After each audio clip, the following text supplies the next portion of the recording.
Hello everyone, back with another topic. This one I'm going to talk about training load, how to manage your training load within the week, and how that is different for different people depending on your background, what events you're doing, age, injury history, all that stuff. I'm going to talk a little bit about super compensation, which is essentially how we get better as an athlete, as a runner. How we never stay the same, we're always either getting better or worse, and how to make sure we're going in the right direction. It really builds on the last video with the NEP S&C talk. So first, I'm going to basically go through my week, because it's easy to explain, it's fresh on my head, and then I'm going to change that depending on a different runner. So maybe someone who's younger, older, more experienced, less experienced, different jobs, different lifestyle, amount of years you've been running, different goals, different events, and all that stuff, okay? And how, you know, your work, your S&C, your running, your hard sessions, your easy sessions, your recovery, your sauna, your long runs, your hill sessions, how that all links in together, and how to make sure you don't kind of just get overworked, stale, injured, and how you actually get better, but also how you don't undertrain and actually end up going nowhere and investing all this time in and just staying the same or getting worse. So on the bottom here I've got Monday to Sunday, and I've got training load up the top. So if it's a kind of heavy day, I'm going to be up here. So normally my week has been the same. So I've been running for about 15-16 years now, and the first maybe 9-10 years it was a lot of trial and error. Different coaches, different clubs, trying different things, reading different things, looking up to different athletes, some good, some bad.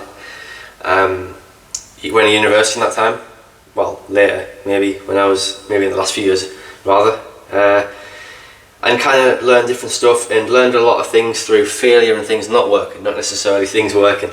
But the last 6 years, I'll be honest, I have a very similar week. I just overload things differently and chop and change things in, but the times I run, or not maybe where I run, but what I'm doing is actually very similar. Monday is always an easy day, okay? So my training load, let's say if this was like 1,000, 1,000's kind of a nice big number, isn't it? I feel like if you do a big day, 1,000 is a good number. So my Monday is maybe like 300, say, because I always run twice on a Monday. 2 short runs normally, or sometimes if I'm in a marathon block, it might be like a 10 mile and a 6 mile. And I'll do some paddy circuits. So maybe this is the running, and this can be the S&C, okay? So I've got another bar here. I'll draw it in a bit so you can tell the difference. So I've got some running, some easy running in, which isn't much load, and I've got some S&C in. Now when I'm planning your weeks on Final Surge, I'm eyeballing all of this stuff. So I know what different types of training, how it affects the body. I know if you're doing speed work on the track, I know how you're going to feel in the morning. I know if you're doing a heavy lifting session on Thursday night, I know how you're going to feel getting out of bed on Friday morning. I know when you do a recovery run, how really it's not going to beat you up too much, unless you're just getting back into running. I know, depending on your running experience and how much miles you do in the week, how much a 3 miler takes out of you, and how much a 10 miler takes out of you. You know, because I know from experience, I know from the 500 runners that I've coached for the last 7 years, I know from all I've read and experienced. And it all links together. So I'm not necessarily looking always at the data. A lot of it is just looking at the week. I guess that's why you have me as a coach. But to record it yourself, I did suggest this in the group. You could measure kind of training load with RPE. RPE, so rate of perceived exertion, times the minutes that you're doing the exercise for. So for example, if you do a 60-minute run, and you say the RPE is like maybe hour 20, because 20 is a good range, it's like a 5, it's an easy run, then that's only 300 training load, which funny enough is what I said for the easy one. And if you did a 60-minute tempo and the RPE is 15, then you're looking at 900 training load. So that's 3 times as hard, but you've still ran only for 60 minutes. So you could start to quantify these things, or you could change RPE for heart rate. You could even change it for lactate, ultimately, if you're doing stuff like that, or power, whatever metric. A lot of it though is kind of eyeballing it. So we've done that, and circuits itself, depending on, for me personally, circuits, the paddies on the Monday is kind of like, I would say like moderate. It's not as demanding as my heavy lifting and plyometrics, but I kind of know about it on Tuesday, but it's not tough enough that I can't do a session. So, you know, I would score that lower than heavy lifting, higher than yoga. Yeah. Tuesday, I do a hard session on the morning, and I'll do an easy session on the night, and then I'll tend to do maybe some kind of like more strength stuff, kind of not jumping about, but kind of like moderate loads, 70%, 80% rep max, not too many lifts though. So Tuesday will be a lot bigger, probably, I'll be honest, twice as big in terms of the running element, because I'm doing a big session, and I'm doing a little bit of S&C. That's probably more demanding than the circuits because I'm lifting a bit heavier. So maybe I am up to 900, 1000 training load. So Tuesday's a big day. Now, what am I going to do on Wednesday? I'm not going to do a follow up with another big day. If you did, and some people do, you would need to have more easy days afterwards. Otherwise, you're going to dig a very big hole. But normally Wednesday, I tend to have a bigger day than Monday, but not as big. So I'll kind of come up here, and I might do a bit of core. But I wouldn't say core takes much out of me. You can kind of do a lot of ab stuff, and it doesn't really damage you too much. So bigger than Monday, shorter than Tuesday, but I've recovered enough to do another hard session on Thursday. Now, some people can't. Some people need to do another easy day, and then they go and do a hard session on Friday. Sometimes you've got to move that. If Tuesday is bigger one week, then maybe you're not ready on Thursday. Maybe you do have to wait, you know. But Thursday, another big session, I tend to go a bit longer. Maybe it's big day, and I might even do a bigger run, the second run. And I'm going to do heavy lifting and plyometrics. So this day is through the roof. This is actually, I'm recording this on a Thursday, and that's how I feel right now. I'm calling this 1,200 up here. I have been working all day, and I have done a hard session, and I've done an easy run, and I've done heavy lifting and plyometrics, and I've done a bit of yoga, so I don't wake up on Friday absolutely dead. Now, how am I going to feel in the morning after doing that? I'm going to feel, I'm going to feel quite tired. Bearing in mind I've done some big days already. Friday, I want to keep it like Monday, and I'm not even going to do this extra stuff, extra weights, because I've done all this already. I'm keeping it free. Maybe I do something social in the night. Friday is a recovery day, because I know what's coming on the weekend. I want a good weekend. I'm not going to work hard Friday and sacrifice the weekend. Saturday, at the moment, it's a little bit all over. Sometimes I do hard on Sunday, sometimes I do hard on Saturday.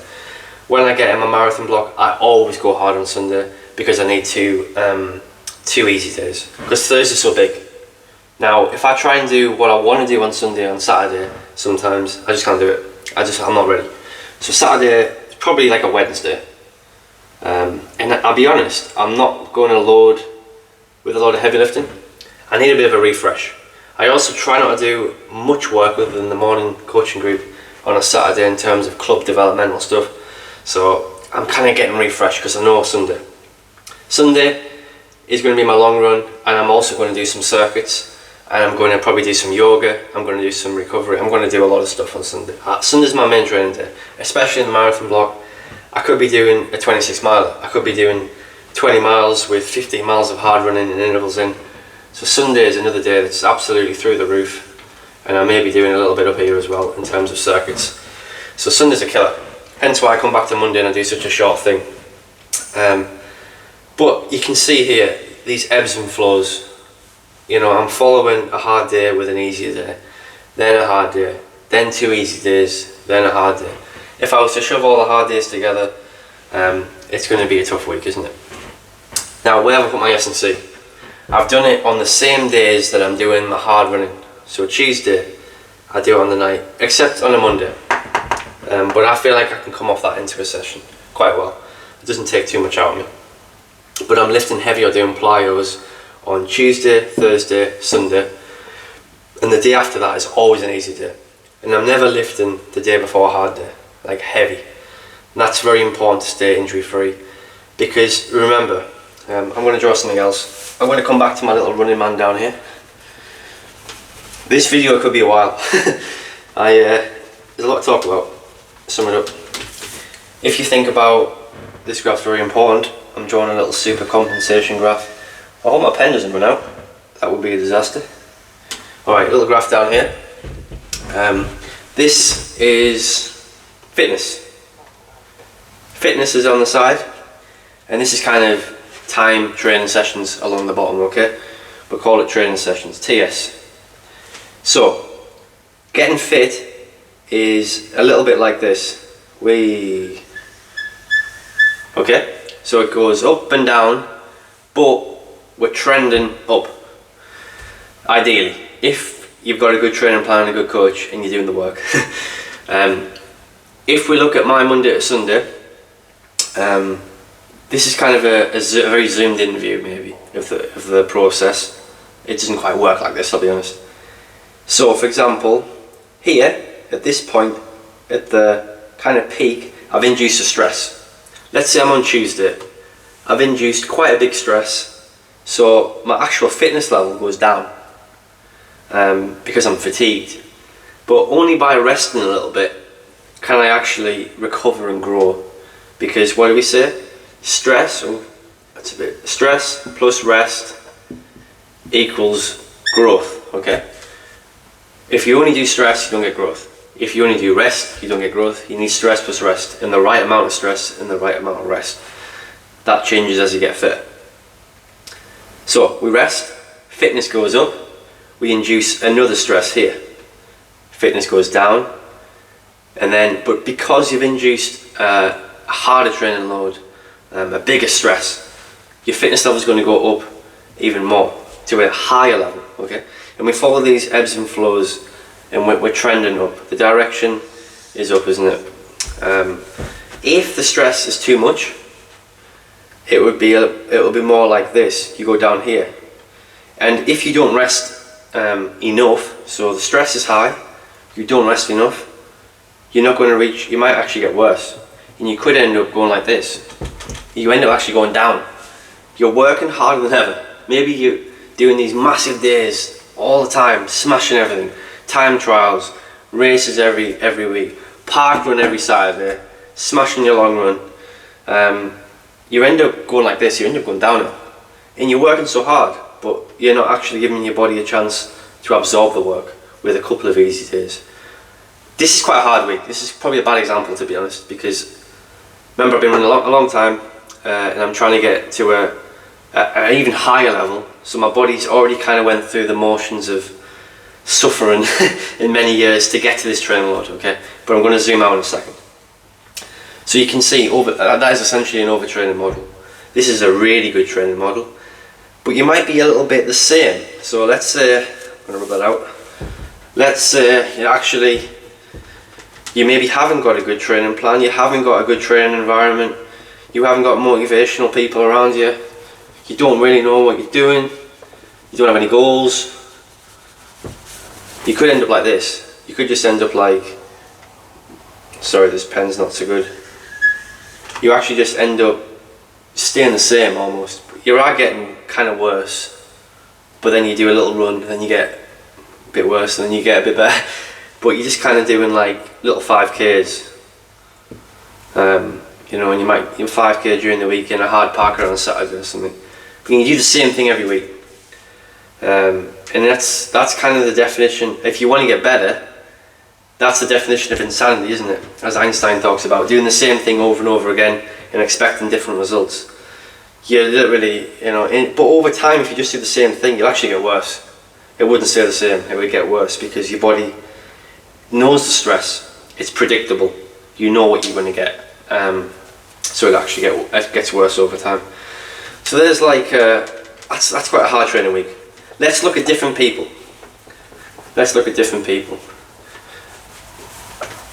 But also think about training stress. Where are we at? Kind of training load. In terms of your lifestyle as well. Now, let's say you change jobs. Let's say this week you sit in an office all week, okay? Then you go you go on a construction site. You change jobs, and you're lifting. It's manual labour every day, and you're on your feet every day. You're doing 30,000 steps a day, and you were doing 5,000 steps before. Well, this drastically changes it. Now, initially, you're going to be extremely tired, and your fitness is probably going to go down because you're so fatigued.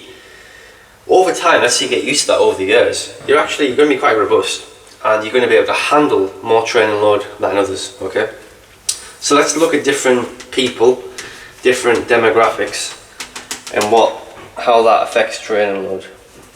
So age, obviously juniors and new to the sport,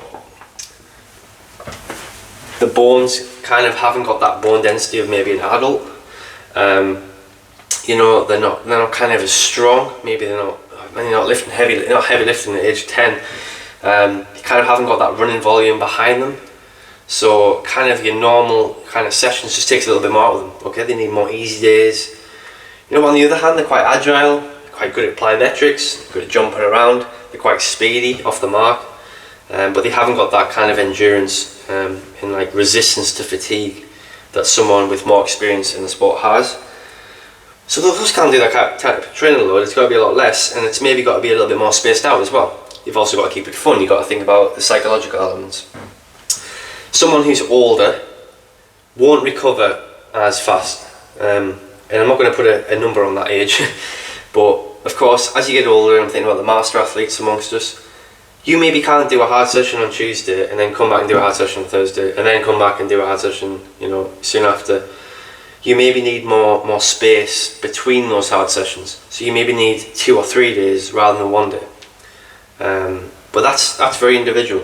And that's not even for master athletes, because I know a lot of kind of people in their 20s and 30s who might only do 1 really hard session a week, and then do a kind of moderate, and the rest of it's easy. It depends on your event. If you're an 800 metre runner, or say a sprinter, middle distance even, you can go hard more often. Maybe Tuesday, Thursday, Saturday, and then even some kind of long run on Sunday that's moderate. And you could even do your easy days kind of fairly quick. If you're a slow twitcher, maybe that's another matter. Because your sessions are quite short, so you don't have these big days. You're not doing 20-mile days. You're doing like 3-mile days, but it's intense.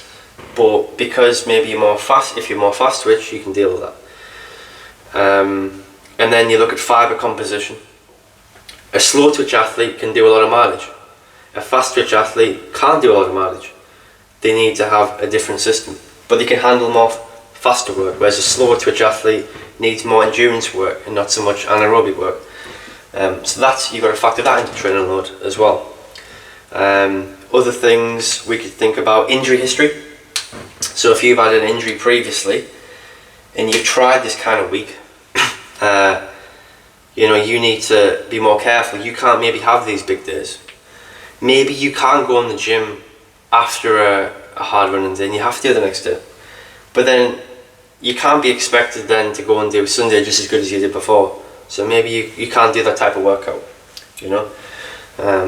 Almost injured is like kind of almost older as well. It's quite similar actually. You've got to be more careful. The recovery is tougher. Other factors we could think about, different points in the season that's going to change. So let's link this back to periodization in terms of base phase, preparation and specific. In terms of the pyramid, you know, your training load is going to not be as high in base phase, believe it or not. Because your specific days, for me, will be Tuesday, Thursday and Sunday, are not as big, they're smaller. Maybe the gaps are actually between each day is less, because the sessions aren't as tough, but you're kind of evenly distributing your mileage across the week a little bit more maybe. When it comes to specific phase, you need high modulation. I sound like Renato Canova here. He talks about that all the time, in terms of like, you need to go really, really hard, big day, and then you need like this might be even less. You need to do your easy days even easier, you know. These days maybe need to be even easier, you know. And Renato Canova talks about not really having a specific day to do a hard session. He says just recover, and when you feel ready, go and do that session. So he doesn't even have a Monday to Sunday, which is really interesting. And people copy a lot of Renato Canova's sessions. Those marathon sessions, like 6 times 5k with 1k flow or something, like a 40k session. 35k session, but then trying to do like speed on Tuesday whilst after doing that on Sunday. In canoe, it doesn't work like that with those athletes, but also those athletes don't have full-time jobs, so they can have a different week. So you don't always need to be strict with your times of when you do your session. Two things I would say on that. It's good to work with others. So if you want to come to Wednesday night at 5 o'clock, etc., or you want to do Thursday night at MSV with the guys, and you don't want to miss that, then you kind of force yourself into doing it, don't you? But maybe you need to sacrifice another day to make that work, or whatever, move things around. But the group dynamics and working with other people who are in a similar journey to you is massively, massively important. So there's a psychological element as well in the group vibe. The other thing I would say in terms of managing training load correctly is don't work in a 7-day week all the time. And to be honest, at the moment, I'm writing, my pen's broke. I'm writing 3 weeks. I'm thinking about 3 weeks at a time, because most adaptations to a session takes, I'll be honest, 14 to 21 days to adapt to a session, like to get the gains from a session. So if you do your hard tempo, I did a hard tempo today, I ain't going to get the gains in another 2 to 3 weeks, really, in terms of that graph going up, trending up to a higher fitness level. So it's good to look at things in a kind of 2 to 3 week window and include all these elements that you've got in your training in a 2 to 3 week window. You know, what do your long runs look like in that? What do your speed sessions look like in that? How is your threshold training building in that? You know, how is your S&C progressing in that? Are we getting to more plyometric levels? Are we lifting more? Are we being more agile? You know, is our flexibility improving? Is our mobility improving? All that stuff. You know, are we recovering better in that 3 weeks? So when I'm looking on Final Surge, what I'm looking at when I'm talking to you and seeing you during the week is, you know, what's the trend every 2 to 3 weeks? Because if you're just focusing 1 day, 7 days, you don't really get an idea. You need to zoom out a little bit and see what's going on, okay? Because you know you could have a bad day on Tuesday session, you could have a rough Wednesday, you could have a rough Thursday, you know, and the trend could follow all week. The next week you might feel absolutely amazing, but all you've been doing is you've just been in that drop in terms of fatigue, and then your body's starting to adapt, and you're on the up, and you're going to get to a high level. So it doesn't always work every week you get better, but maybe every 3 weeks we want to see an upward trend. But equally, don't panic. Don't panic if you aren't getting better every 21 days. It doesn't always work like that. And maybe the biggest stress you're actually putting in, the longer it takes to adapt. It may take 6 weeks to see, you know, a breakthrough or something, or some kind of, you know, push forwards. But if you're more beginner and you're kind of not placing tons of stress in at the moment, just getting out for some 20-minute runs here and there, even some walking, you might see gains in 7 days, in a few days, because the stimulus is really powerful for where you are right now, for your baseline. So it only takes a little bit of stress to induce an adaptation to get better. So it's fun if you're returning from injury or more of a beginner and new to the sport, because the gains are so quick, so easy. You know, when you've been running 15, 16 years and at it all the time, it gets harder and harder to get better. So we have to do these crazy weeks. But yeah, I hope that explains a little bit about training load and super compensation. The graph I did there on the bottom with trending up or down was like super compensation, how your body gets a stress, it gets fatigued, then you need to rest or recover, and then it kind of grows in the recovery, and then you get to a new fitness level and you go from there. Remember, when I say rest, stress plus rest, I'm saying rest could be easy running. Obviously I don't have a rest in that week that I'm doing. I would consider Friday maybe more of a rest day, because I'm kind of running along. I don't really know what pace I'm doing. I might have some music in. I don't really care. I'm running for maybe 90 minutes or whatever, but It's just to kind of go through the motions day. And the better you get, you can do those days and recover. Some people might need a walk. Some people might need to lie on the couch. I always say some movement's good though. A walk is good. Right guys, I'm not going to talk anymore. My next topic, who knows what it'll be. There's a few I put out. I'm trying to link them together. But this is something I want you to get your head around before you get into your really heavy weeks. Because I want to keep people injury free. I want you to think about where you're putting your S&C. I want you to think about, you know, how you're managing your week. I want you to change sometimes. I want you to be honest with me, how you're feeling in the week. And we adapt from there, you know. In terms of telling me stuff, it's really good when I see you in person. I feel like we're building something better. You know, or on a phone call, or like face to face, I enjoy that a lot more. If you are completely virtual, live miles away, like, you know, a Zoom call is really fun. I get to engage with you more, you know. WhatsApp messages is hard to tell how this is all working, you know. If we can catch up every couple of weeks within those 21 days, like, that's quite fun. So I hope that helps, guys. Until the next video, thank you for listening.